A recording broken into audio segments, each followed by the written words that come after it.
Hello everyone. स्वागत है आप सभी का लीगल मीनिया पे। आज एक बहुत ही इम्पोर्टेंट सीपीसी का कंसेप्ट डिस्कस करने वाले हैं, जो कि आप सबका कोई भी एग्ज़ाम होगा कॉलेज का, उसमें आना ही आना है। 10 मार्क्स में आ जाएगा, 20 मार्क्स में आ जाएगा। तो मैं उसी पर्सपेक्टिव से आपको पढ़ाऊँगा कि कम से कम टाइम में आप ये बहुत ही इंपॉर्टेंट कंसेप्ट बिल्कुल एफिशिएंटली आप कवर कर सकें, और जब भी आपके सामने क्वेश्चन आता है तो आप आउट ऑफ मार्क्स स्कोर कर सकें। तो चलिए शुरू करते हैं। तो हम टॉपिक जो डिस्कस करेंगे वो है प्लेंट।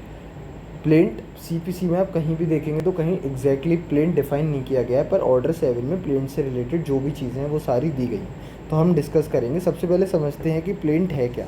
तो प्लेंट बेसिकली एक स्टेटमेंट है। किस चीज़ का स्टेटमेंट है? एक स्टेटमेंट ऑफ क्लेम है, या फिर एक डॉक्यूमेंट है, ऐसा डॉक्यूमेंट जिसके थ्रू एक सूट इंस्टीट्यूट किया जाता है। मतलब एक सूट करा जाता है प्लेंटिफ के द्वारा डिफेंडेंट के अगेंस्ट, तो वो प्लेंट होता है जिस डॉक्यूमेंट के थ्रू वो सूट फाइल करता है। तो बेसिकली प्लेंट क्या करता है? प्लेंट बताता है वो ग्राउंड्स, जिन ग्राउंड्स पे जो प्लेंटिफ है वो कोर्ट की असिस्टेंस मांग रहा है। The grounds on which the assistance of court is required by the plaintiff. तो हम समझेंगे कि प्लेंट फाइल करने का क्या प्रोसीजर होता है, किस तरीके से प्लेंट फाइल की जाती है। तो सबसे पहले प्लेंट प्रेजेंट की जाती है, जिसमें प्लेंटिफ अपना स्टेटमेंट लिखेगा, बताएगा, जो भी चीज़ें हैं सारी बताएगा और कोर्ट को सबमिट करेगा। फिर मिनिस्टीरियल स्टाफ आता है। Ministerial staff basically filing department होता है, जहाँ पे वो लोग एक फाइलिंग रजिस्टर रखते हैं, उसमें प्लेंट को रजिस्टर किया जाता है। फिर उसके बाद थर्ड स्टेप में प्रॉपर एक स्क्रूटनी होती है प्लेंट की, जहाँ पे जो भी ऑब्जेक्शंस अगर कोई रेस करनी होती है तो वो की जाती हैं। उसके बाद अगर ये स्टेज भी पास कर जाता है प्लेंट, तो नंबरिंग ऑफ सूट होता है। हम देखते हैं ना, सूट नंबर 1001 ऑफ ये वो, तो एक ये नंबरिंग ऑफ सूट हो जाती है। तो इस तरीके से एक प्रोसीजर होता है। अब डिस्कस करेंगे पर्टिकुलर्स ऑफ प्लेंट। ये मोस्ट इम्पॉर्टेंट है। डायरेक्टली क्वेश्चन आपसे पूछ लिया जाता है कि डायरेक्टली बताइए कि प्लेंट के पर्टिकुलर्स क्या हैं, और आपको सारे के सारे जो भी होते हैं आपको बताने हैं, और उस पर आपको मार्क्स अलॉट किए जाते हैं। तो चलिए शुरू करते हैं। पहला पर्टिकुलर होता है नेम ऑफ द कोर्ट। जिस भी कोर्ट में आप प्लेंट फाइल करना चाह रहे हैं उस कोर्ट का आपको नाम लिखना है प्लेंट के सबसे ऊपर। उसके बाद second point, name, description, place of residence of plaintiff. तो जो भी प्लेंटिफ है वो अपना नाम बताए, अपने डिस्क्रिप्शन दे, अपना बताए कि मैं कहाँ रहता हूँ, कैसा कैसा, सब कुछ अपने बारे में प्लेंटिफ को बताना है अपनी प्लेंट में।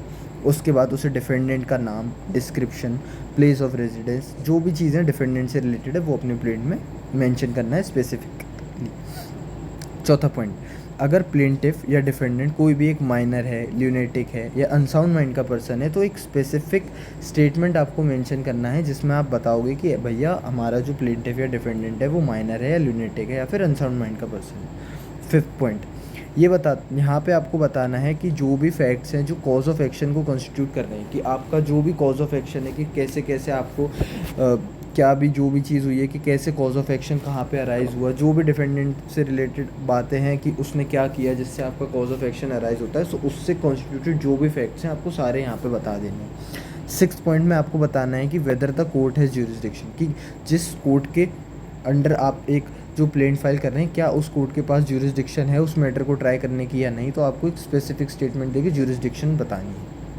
उसके बाद अगर जो प्लेंटिफ है वो रिप्रेजेंटेटिव कैपेसिटी में सू कर रहा है, तो आपको प्लेंट में वो स्पेसिफिक स्टेटमेंट मेंशन ज़रूर से करना है। उसके बाद सेट ऑफ या अमाउंट रिलिंग्विश्ड, इसकी बात की जाती है। सेट ऑफ बेसिकली हम ऑर्डर 8 में पढ़ते हैं, जहाँ पे सेट ऑफ एक क्या है, बेसिकली एक प्लेंटिफ की डिमांड है।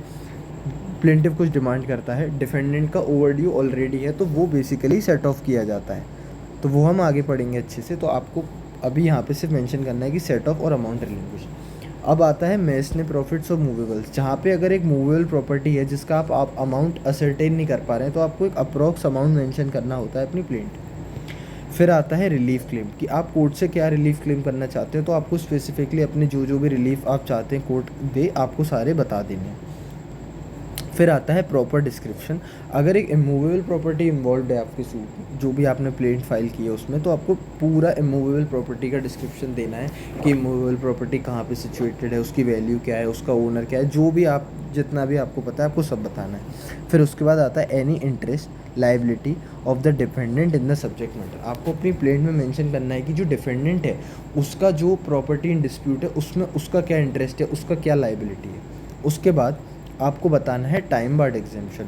अगर आपने जो प्लेंट फाइल की है और कोर्ट ने आपको एक टाइम बार्ड एग्जेम्पशन ग्रांट कर दिया है, तो आपको प्लेंट में ज़रूर से वो मेंशन करना ही करना है। बात आती है 14 पॉइंट की, जो कि है रिकवरी ऑफ मनी से रिलेटेड। अगर जो सूट है वो रिलेटेड है रिकवरी ऑफ मनी, आप मनी रिकवरी का सूट फाइल कर रहे हैं, तो आपको मेंशन करना है कि भैया मैं कितना अमाउंट रिकवर करवाना चाहता हूँ। लास्ट आपको बताना है कोई एनी अदर पर्टिकुलर्स, कोई भी पर्टिकुलर्स आप और मेंशन करना चाहते हैं अपनी प्लेन में, तो आप वो कर सकते हैं। ये जो लिस्ट है वो एग्जॉस्टिव नहीं है, मायने कि आप और भी चीज़ें इसके अंदर डाल सकते हैं, जैसे रेस जुडिकाटा है, और भी अगर आपके कोई क्लेम्स हैं तो आप सारे मेंशन कर सकते हैं। तो मैं उम्मीद करता हूँ कि कम से कम टाइम में आपको ये 2 या 3 इंपॉर्टेंट पॉइंट्स की प्लेन क्या होती है, प्रोसीजर क्या होता है और पर्टिकुलर्स ऑफ प्लेन क्या होती है, आपको समझ आ गए। और अगर आप आपके सामने ये क्वेश्चन अपीयर होता है तो आप बहुत अच्छे से आंसर कर पाएंगे। So thank you and do let me know in the comment section जो भी आपका रिव्यू।